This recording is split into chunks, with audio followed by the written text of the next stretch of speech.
Time ನಿಮ್ಮ ಹತ್ರ ಈ ಸಬ್ಜೆಕ್ಟ್ ಇಟ್ಕೊಂಡು ಬರುವಾಗ ಸಾಧಾರಣವಾಗಿ ಸಬ್ಜೆಕ್ಟಿಗಿಂತ ಹೆಚ್ಚಾಗಿ screen play is very important ಸಿನಿಮಾಗಳಲ್ಲಿ. ಅಂದರೆ ಎಷ್ಟು ಈಸಿಯಾಗಿ ನಮಗೆ ಅವರ ಥರ ರೀಚ್ ಮಾಡಿಸ್ಬೋದು ಅಂತೇಳಿ ಎಷ್ಟು ತಲೆ ಕೆಡಿಸ್ಕೊಂಡ್ರಿ ಈ ಸ್ಕ್ರೀನ್ ಪ್ಲೇಗೆ ನೀವು?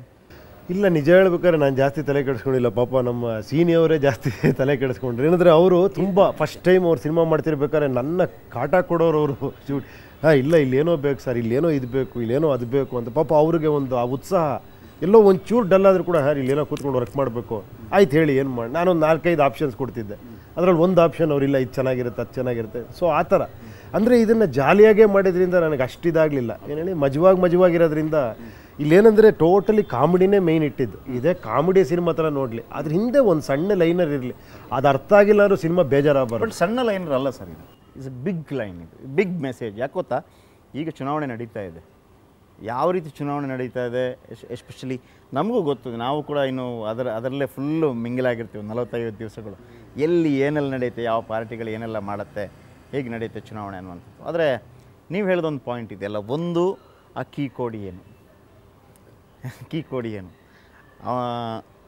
ಮತ್ತು ಟೋಪಿ ವಾಲದ ಅರ್ಥ ಏನು, ಇನ್ನೊಂದು ಯಾವುದೇ ಸಂದರ್ಭದಲ್ಲೂ ಕೂಡ ಒಂದಲ್ಲ ಒಂದು ಟೈಮ್ ಬರುತ್ತೆ, ಒಂದು ದಿವಸ ಬರುತ್ತೆ, ಆ ದಿವಸ ಯಾವುದು.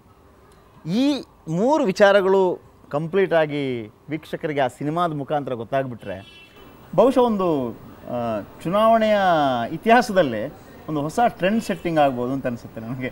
ಇಲ್ಲ, ಖಂಡಿತ. ಯಾಕಂದ್ರೆ ಈಗಾಗಲೇ ಏನೋ ಅದ್ರ ಬಗ್ಗೆನೇ ಮಾತಾಡ್ತಿದ್ದಾರೆ. ಮೊನ್ನೆ ಯಾವುದೋ ಒಂದು ಅಭಿಯಾನ ನಡೆಸಿದಾಗ ಏನೋ 2 ದಿನಕ್ಕೆ 60,000 ಇದು ಬಂದಿದೆಯಂಥದಕ್ಕೆ ವೋಟ್ಗಳು. ಸೊ ಎಲ್ರಿಗೂ ಇದ್ರ ಬಗ್ಗೆ ಒಂದು ಏನು ಹೇಳಿ ಆ ಕ್ಯೂರಿಯಾಸಿಟಿ ಕರೆಕ್ಟ್ ಅಲ್ವಾ ಅಂತ. ಇವಾಗ ನಾನು ನೋಡ್ರೆ ನಾನು ನಿಮ್ಗೆ ಹೇಳ್ತೀನಿ ಒಂದ್ಸತಿ ನೋಡಿ ಅಂತ.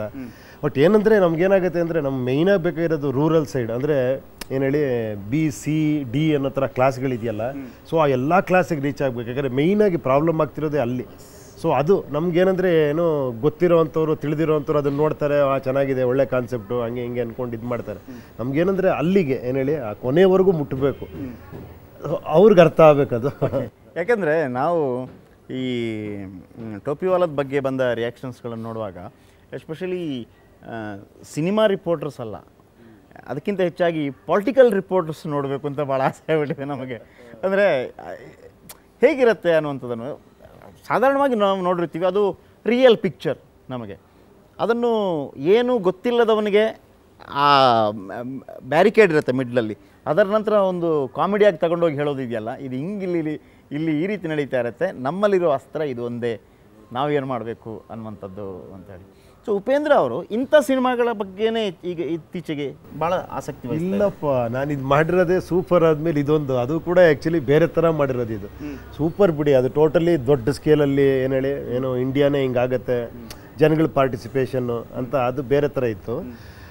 ಇದರಲ್ಲಿ ಆ್ಯಕ್ಚುಲಿ ಟೋಟಲಿ ಬೇರೆ ಒಂದು ಆಸ್ಪೆಕ್ಟು, ಅದರಲ್ಲಿ ಒಂದು ಭಾಗ ಇದೆ ಆ್ಯಕ್ಚುಲಿ. ಇದೇನಂದರೆ ಕಂಪ್ಲೀಟ್ಲಿ ಆ ಸ್ವಿಸ್ ಬ್ಯಾಂಕ್ ಅನ್ನೋದು, ಬ್ಲ್ಯಾಕ್ ಮನಿ ಅನ್ನೋದು. ಸೊ ಈ ಕಾನ್ಸೆಪ್ಟ್ ಇಟ್ಕೊಂಡು ಕಾಮಿಡಿಯಾಗಿ ಒಂದು ಬಂದಾಗ ಟೋಟಲಿ ನಮಗೆ ಇಡೀ ಪಿಕ್ಚರ್ ಅನ್ಸಿದ್ದು ಆ ಕಾಮಿಡಿ ಮಜವಾಗಿದೆಯಪ್ಪ, ಅದು ಫಸ್ಟು ಏನು ಹೇಳಿ ಜನಕ್ಕೆ ಎಂಟರ್ಟೈನಿಂಗ್ ಫಸ್ಟು. ಯಾಕಂದ್ರೆ ಅವ್ರು ಏನೇ ಅದರ ಜೊತೆಲಿ ನೀವು ಹೇಳಿದ್ರಲ್ಲ ದೊಡ್ಡ ವಿಷಯನೇ ಅದು, ಅದನ್ನು ತಮಾಷೆಗೆ ಹೇಳಿದ್ದೀವಿ. ಯಾಕಂದರೆ ತುಂಬ ದೊಡ್ಡ ವಿಷಯ ಏನು ಹೇಳಿ ತಲೆ ಮೇಲೆ ಹೊರೆ ಆಗಬಾರ್ದು, ಅದು ಮಜವಾಗಿನೇ ಇಲ್ಲ, ಅದು ದೊಡ್ಡದೇ ಆಗಿರುತ್ತೆ. ಯಾಕೆ ಗೊತ್ತಾ, ನೀವು ಹಾಲಿವುಡ್ ಮಾಡಿದ್ರಿ ಫಿಲ್ಮು, ನಮ್ಮ ಪ್ರೇಕ್ಷಕರಿಗೆ ದೊಡ್ಡ ಸಿನಿಮಾ ಅಂತ ಅನಿಸ್ಲಿಲ್ಲ ಆ ಟೈಮಲ್ಲಿ. ಸುದ್ದಿ ಪ್ರಚಾರ ಎಲ್ಲ ಸಿಕ್ತು, ಆದರೆ ದೊಡ್ಡ ರೀತಿಯಲ್ಲಿ ಸ್ವೀಕರಿಸಲಿಲ್ಲ ಅದನ್ನು. ಆದರೆ ಚಿತ್ರರಂಗ, ನಾಟ್ ಓನ್ಲಿ ಕನ್ನಡ ಚಿತ್ರರಂಗ, ಬೇರೆ ಚಿತ್ರರಂಗ ಅದನ್ನು ಭಾಳ ಸೀರಿಯಸ್ ಆಗಿ ತಗೊಂಡು ನನಗೆ ಅನಿಸುತ್ತೆ. ಅಂಥ ಸಿನಿಮಾಗಳು ಬಂತು ನೆಕ್ಸ್ಟು. ಅದ ನಂತರ ನೀವು ಸೂಪರ್ ಮಾಡಿದ್ರಿ, ಅಂಥದ್ದೇ ಸಿನಿಮಾಗಳು ಬಂತು, ಇನ್ಕ್ಲೂಡಿಂಗ್ ಶಿವಾಜಿ ಅಂತ ಫಿಲ್ಮ್ ಇರ್ಬೋದು, ಅಥವಾ ರೋಬೋಟ್ ಅಂತ ಫಿಲ್ಮ್ ಇರ್ಬೋದು. ಈ ಕಾನ್ಸೆಪ್ಟ್ ಇದೆಯಲ್ಲ, ಈ ಕಾನ್ಸೆಪ್ಟ್ ಕೂಡ ಒಂದು ಲೆಕ್ಕದಲ್ಲಿ ಬೇರೆ ಬೇರೆ ರೀತಿಯಲ್ಲಿ ಬಂದಿದೆ. ಅಥವಾ ನಿಮ್ಮ ಒಂದು ರೀತಿಯಲ್ಲಿ ಇವರನ್ನು ಪೂರಿ ಜಗನ್ನಾಥ್ ಅವರನ್ನು ಆಫ್ ಉಪೇಂದ್ರ ಅಂತಾರೆ ತೆಲುಗಲ್ಲಿ. ಹೌದಾ? ಪೂರಿ ಜಗನ್ನಾಥ್ ಅವರನ್ನು ಆಫ್ ಉಪೇಂದ್ರ, ಅವರ ಇದು ಬಿಸ್ನೆಸ್ ಮ್ಯಾನ್ ಸಿನಿಮಾಗಳೆಲ್ಲ ನೋಡುವಾಗ ಒಂಥರ ಉಪೇಂದ್ರನ ಇದಿದೆ ಅದಕ್ಕೆ ಅನ್ನುವಂಥದ್ದು. ಸೊ ಈ ಕಾನ್ಸೆಪ್ಟ್ ಕೂಡ ಐ ಥಿಂಕ್ ನಾಳೆ ಇಡೀ ದೇಶಾದ್ಯಂತ ಈ ಕಾನ್ಸೆಪ್ಟ್ ಭಾಳ ದೊಡ್ಡ ಸಿನಿಮಾ ಆಗಿ ಹೊರಬರುತ್ತೆ ಅಂತ ನನಗನ್ಸುತ್ತೆ. ಸಂತೋಷ, ನಮ್ಗೆ ಬಂದರೆ ಸಂತೋಷನೇ. ನಾನು ಅದನ್ನು ಅಂದ್ಕೊಳ್ಳಲ್ಲ ಇದನ್ನು ನೋಡಿ ಏನೋ ಅದನ್ನು ಇದು ಮಾಡಿದ್ರು ಅಂತ. ಸೊ ಒಳ್ಳೆಯ ವಿಷಯ ಯಾರೇ ಆಗಲಿ ದೊಡ್ಡದಾಗಿ ಮುಟ್ಟಿಸಿದಷ್ಟು ಸಂತೋಷನೇ ಆಗುತ್ತೆ ಯಾವುದೇ ವಿಷಯದಲ್ಲಿ. ಇವಾಗ ಅದು ಚರ್ಚೆ ಬಂತ ಆ ಟೈಮಲ್ಲಿ ರೋಬೋ ಇದು ಅಂತ. ನಾನು ಹೇಳಿದೆ ಸಾಧ್ಯನೇ ಇಲ್ಲ. Shankar is a very big great director, ಏನು ಹೇಳಿ ಇನ್ನು ಆ ಥರ ಶಂಕರ್ ಅಂತ ಡೈರೆಕ್ಟರ್ ಮತ್ತೆ ನಾವು ನೋಡ್ತೀವೋ ಇಲ್ವೋ ಆ ಥರ ದೊಡ್ಡ ಡೈರೆಕ್ಟರ್ ಅವರು ನಮ್ಮ ಹತ್ರ ಯಾವುದೋ ಒಂದು ಪಿಕ್ಚರ್ ನೋಡಿ ಮಾಡಿರಲ್ಲ, ಅವ್ರಿಗೂ ಬಂದಿರ್ಬೋದು ಆ ಥಾಟ್ ಅಲ್ವಾ. ನಾವು ಅದನ್ನು ಎಲ್ಲೋ ಒಂದು ಕಡೆ ನಮ್ಗೆ ಮ್ಯಾಚ್ ಆಗೋದು ನಾವು ಖುಷಿ ಪಡ್ಬೇಕಾದ್ರೆ ಅಲ್ವಾ.